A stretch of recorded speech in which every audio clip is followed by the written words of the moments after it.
لله نحمده ونستعينه ونستغفره ونؤمن به ونتوكل عليه ونعوذ بالله من شرور أنفسنا ومن سيئات أعمالنا من يهده الله فلا مضل له ومن يضلله فلا هادي له ونشهد أن لا إله إلا الله ونشهد أن سيدنا ومولانا وملجأنا ومأوانا وشفيعنا محمدا عبده ورسوله أما بعد فأعوذ بالله من الشيطان الرجيم بسم الله الرحمن الرحيم يا أيها النبي حسبك الله ومن اتبعك المؤمنين آمنت بالله صدق الله مولانا العظيم وبلغنا رسوله النبي الكريم الأمين إن الله وملائكته يصلون على النبي يا أيها الذين آمنوا صلوا عليه وسلموا تسليما على سيدنا محمد وأصحابه سيدنا محمد وبارك وسلم عليه اللهم صل على سيدنا محمد وعلى آل سيدنا محمد وأصحابه سيدنا محمد وبارك وسلم عليه الصلاة والسلام عليك يا سيدي يا رسول الله وعلى آلك وأصحابك يا حبيب الله مولاي صل وسلم دائما أبدا على حبيبك خير الخلق كلهم يا ربي بالمصطفى بلغ مقاصدنا واغفر لنا ما مضى يا واسع الكرم مولاي صل وسلم دائما ابدا على حبيبك خير الخلق كلهم ثم الرضا عن ابي بكر وعن عمر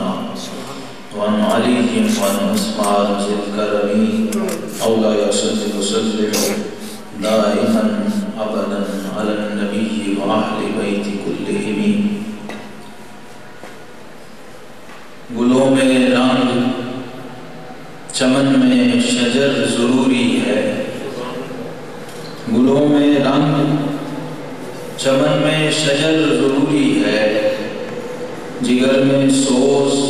دعا میں اثر ضروری ہے اور سبق دیا ہے یہی مومنوں کی ماں نے ہمیں ہر ایک بزم میں ذکر عمر ضروری ہے آج حاضرین و سامعین محترم اس ہستی کا ذکر باب ہے جس کے لیے ام المومنین نے فرمایا تھا کہ زینوا مجالسکم بذکر عمر کہ اپنی مجلسوں کو جب سجانا ہو اور اپنی محفلوں کو جب روحانی زینت دینی ہو تو عمر کا ذکر چھیڑے سبحان اللہ اور یہ وہ ہستی ہے جس کے ایمان لانے کی خوشی صرف فرش پہ نہیں منائی گئی بلکہ عرش پہ بھی منائی گئی صرف انسان خوش نہیں ہوئے صحابہ خوش نہیں ہوئے بلکہ ملائکہ بھی خوش ہوئے اور یہ دعائے رسول اور مراد مصطفیٰ صلی اللہ علیہ وسلم جب یہ پوری ہوئی تو جبریل امین آئے اور والہانہ انداز سے آ کے اللہ کے محبوب کریم صلی اللہ علیہ وسلم کو مبارکباد پیش کہ آج اہل عرش اہل فلک اور آسمان والے بھی ایک دوسرے کو مبارکبادیاں دے رہے ہیں کہ عمر اسلام لے رہا عمر نے اسلام قبول کر لیا اب یہ جو سیدنا امیر المؤمنین عمر ابن خطاب فاروق اعظم رضی اللہ تعالیٰ عنہ اسلام قبول کرنا تھا، ایمان لانا تھا، اس کے پیچھے ایک دعا کار فرما تھی۔ وہ دعا کیا تھی؟ اللہم اعز الاسلام بایمان عمر بن الخطاب۔ یوں دعا نہیں مانگی کہ مولا عمر مجھے دے دے، یوں دعا نہیں مانگی کہ مولا عمر ایمان لے آئے، عمر اسلام قبول کر لے، عمر کو یہ توفیق مل جائے کہ وہ دائرہ اسلام میں داخل ہو جائے، بلکہ فرمایا مولا عمر کے ایمان کے ذریعے اسلام کو عزت عطا۔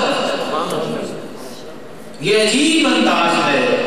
کہ ایک ہی ہستی ایسی ملتی ہے، میرے مطالعے میں دوسرا کوئی فرق غیر انبیاء میں ایسا نہیں ہے جس کے لیے یہ کہا گیا ہو کہ اسلام تو اس سے عزت ملی۔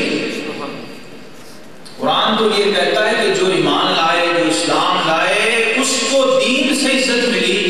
ایمان سے اس کو عزت ملی جو دائرہ اسلام میں آیا، جس نے ایمان کو قبول کیا۔ لیکن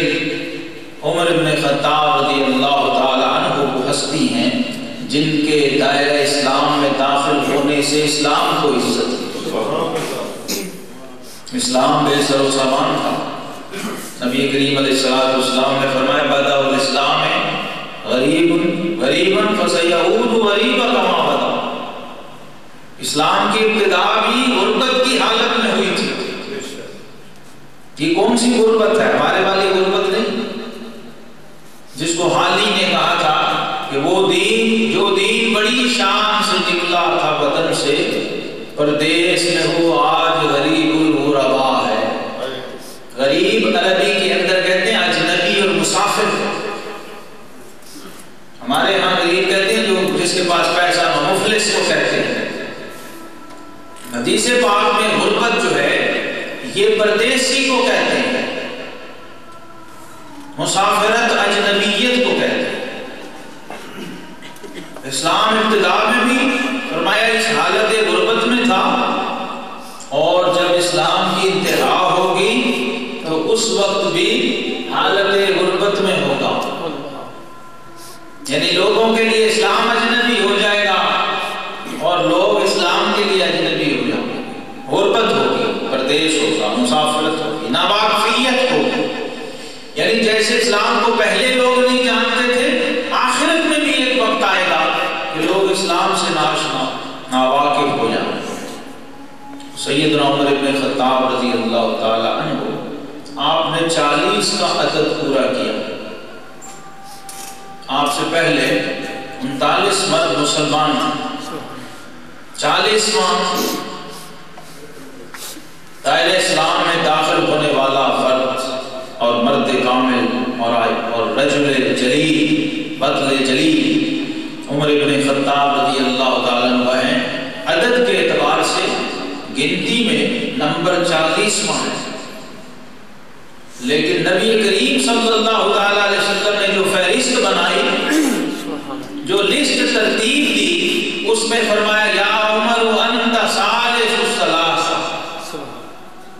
اے عمر، جس طرح قرآن میں ایک اصطلاح صدیق اکبر کے لیے آئی ہے، ثانی اثنین، اللہ تبارک و تعالیٰ نے صدیق اکبر کو یہ خطاب دیا، دو میں سے دوسرا، ثانی اثنین، اور اللہ کے حبیب نے سیدنا فاروق اعظم کو خطاب دیا ثالث ثلاثہ۔ اے عمر، جب ہم دو ہوں تو دوسرا صدیق ہوتا ہے، اور جب ہم تین ہوں تو تیسرا تو ہوتا، ثالث ثلاثہ۔ یہ لقب ہے فاروق اعظم کا خصوصی، جو نبی کریم علیہ السلام نے آپ کو عطا فرمایا۔ عمر تو ہم تین میں سے تیسرا، لیکن فاروق اعظم رضی اللہ تعالی عنہ کہ قربان جائیں جب معرفت صدیقی ان کو حاصل ہو گئی،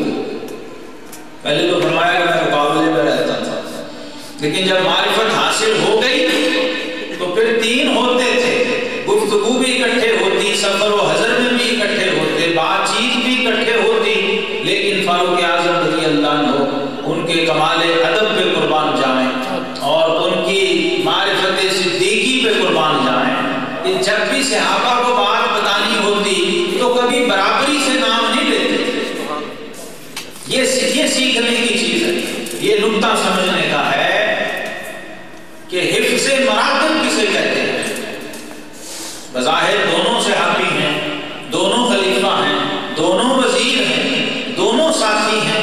نبی کریم علیہ السلام نے یوں بازو میں بازو ڈالا ہے صدیق اکبر کے، اور اس طرف سے بائیں طرف سے فاروق اعظم کے ڈالا ہے۔ ترمذی شریف میں مناقب میں کتاب المناقب میں روایت ہے کہ آپ لے کے باہر آ گئے اپنے دونوں خلفاء کو، اپنے دونوں جانشینوں کو، دونوں وزیروں کو، ایک کو ادھر ایک کو ادھر، باہر آ گئے اور صحابہ کو فرمایا صحابہ دیکھ لو ہم تینوں اپنی اپنی قبروں سے اسی طرح اٹھیں گے اور اسی طرح میدان حشر کی طرف جائیں۔ ساتھ اس درجے کا ہے کہ حضور علیہ السلام نے فاروق اعظم رضی اللہ تعالی عنہ کی جو عظمتیں ہیں ان کے اعتراف میں کبھی کسی قسم کی کوئی کمی چھوڑی نہیں، یہاں تک فرما دیا کہ عمر سورج کبھی تجھ سے بہتر شخص پہ طلوع ہی نہیں ہوا۔ اس میں آپ سب شامل رہیے۔ میں نے کیا کہا؟ ہاں، یہ حق ہے اس مجلس کا ہم سب پہ،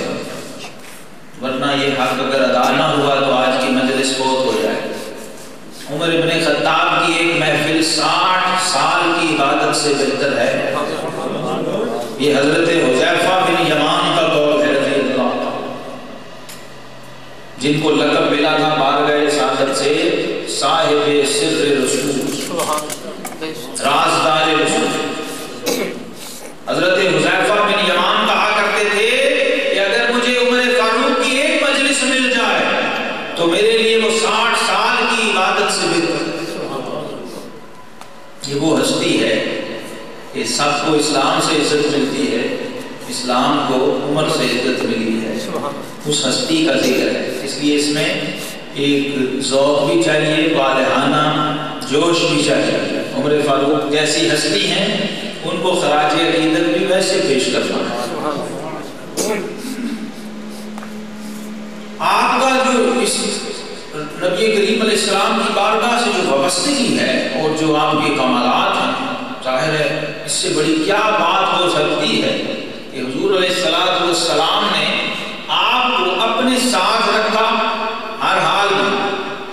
جتنے کمالات آپ سن لیں ان میں فاروق اعظم ساتھ ہیں، اور یہاں تک کہ اپنے روزہ اطہر میں بھی ساتھ ہیں۔ محبوب رب عرش ہے اس سبز قبہ میں۔ اعلیٰ حضرت نے جب گنبد خضرا پہ نظر پڑی، وہاں جا کے جب لکھا دیکھ کے، تو فرمایا محبوب رب عرش ہے اس سبز قبہ میں، اور پہلو میں جلوہ گاہ عتیق و عمر کی ہے رضی اللہ تعالیٰ۔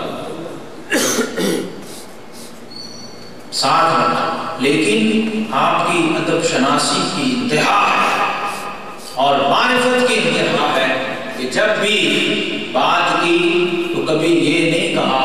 کہ میں اور ابو بکر حضور کے ساتھ تھے، نہیں۔ جب حکایت بات کی، جب بھی حکایت بیان کی، گفتگو کی، کوئی تذکرہ ہوا تو فرماتے ہیں کہ اللہ کے رسول صلی اللہ علیہ وسلم اور ابو بکر صدیق جا رہے تھے، میں بھی ساتھ تھا۔ یہ بیان کا انداز دیکھیں، آپ ادب شناسی دیکھیں۔ یہاں ذرا کوئی دو چار لفظ بولنے آ جائیں تو لوگ سمجھتے ہیں میرے علاوہ دنیا میں ہے، اور یہ وہ عمر ہے جس کے زبان پہ خدا بولتا تھا، جس کی زبان پہ خدا بولتا تھا۔ الحق ینطق علی لسان عمر، نبی کریم علیہ السلام نے فرمایا حق عمر کی زبان پہ بولتا۔ اور فاروق اعظم کو رائے قائم کر لیں، فرش پر کوئی رائے دے دیں تو عرش سے وہی فاروق اعظم کے حق میں تھا۔